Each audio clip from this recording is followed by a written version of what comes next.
¿Por qué Rusia está invadiendo Ucrania? Ucrania está en una ubicación terrible para sus habitantes. Se encuentra entre Rusia y Europa. Ese es su mayor problema, porque es un hecho que existe un conflicto entre Rusia y Ucrania, pero no es reciente, sino que ya lleva un tiempo desarrollándose. Rusia considera que Ucrania es parte de su historia y, por lo tanto, es impensable que se separe de ella. Para entender qué pasa ahora, debemos volver a lo que pasó en la Segunda Guerra Mundial. Al acabar la Segunda Guerra Mundial, se crearon nuevos territorios o países y además aparecieron dos alianzas, el Pacto de Varsovia y la OTAN, formada por Estados Unidos y los países europeos. Esta alianza se encargaría de proteger dichos países. Ucrania fue como una víctima de ello, ya que después hubo una confrontación entre los dos pactos, que es lo que hoy en día se entiende como Guerra Fría. Esta se alargó hasta la caída de la URSS. Una mujer llamada Julia tenía 20 años y nació en Ucrania, concretamente en Kiev. Ella explica que a la población siempre se le ha dicho que son como hermanos de los otros países que pertenecieron a la Unión Soviética, como Rusia o Bielorrusia, pero sobre todo con Rusia.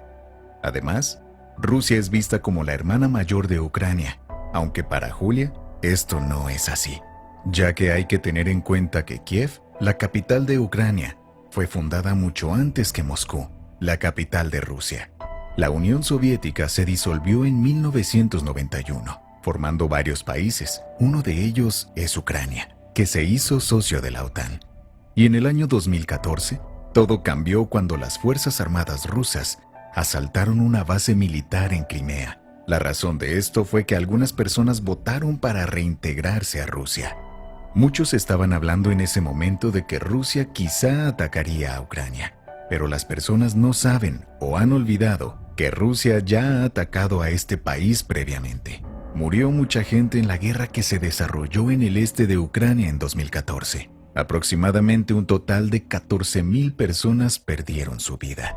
Rusia intentó reclamar su victoria invadiendo a Ucrania en 2014 y conquistó la península de Crimea. En ella vivían musulmanes tártaros, lo cual facilitó a Rusia el poder invadir esta zona de Ucrania sin ningún problema. En Ucrania hay alrededor de 2 millones de musulmanes. La mayoría de ellos son tártaros, es decir, originarios de esa tierra.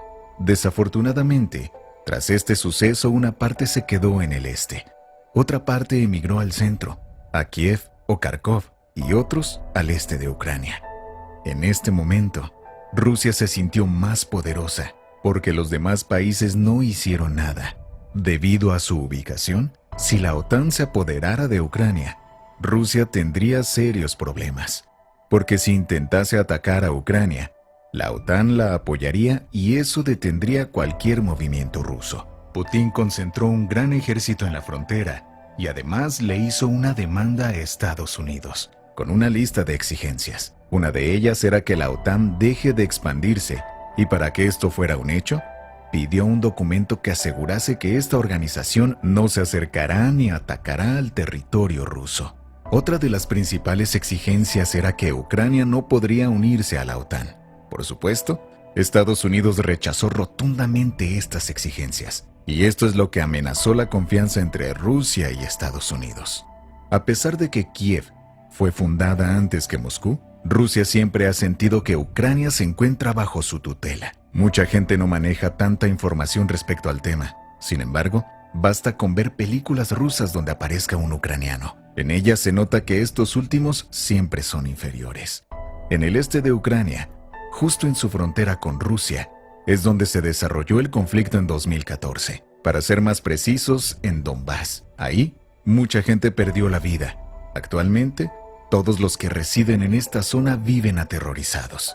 Cabe mencionar que en 2014 algunos ucranianos de origen ruso, que nunca se mostraron de acuerdo con dejar de pertenecer a Rusia, obtuvieron apoyo del ejército de este país y lucharon contra los ucranianos. Pero después de algunas batallas y negociaciones, se anunció el nacimiento de dos nuevos países, la República de Lugansk y la República de Donetsk.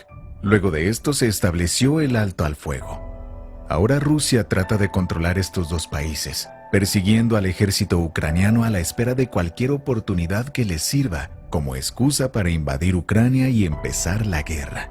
Las consecuencias de esto son lamentables, pues muchos inocentes que solo desean vivir en paz corren peligro. Debemos entender que la vida de todos los humanos debe estar por encima de cualquier deseo o ambición que tengamos. Gracias por ver nuestro video. Hasta la próxima, amigos.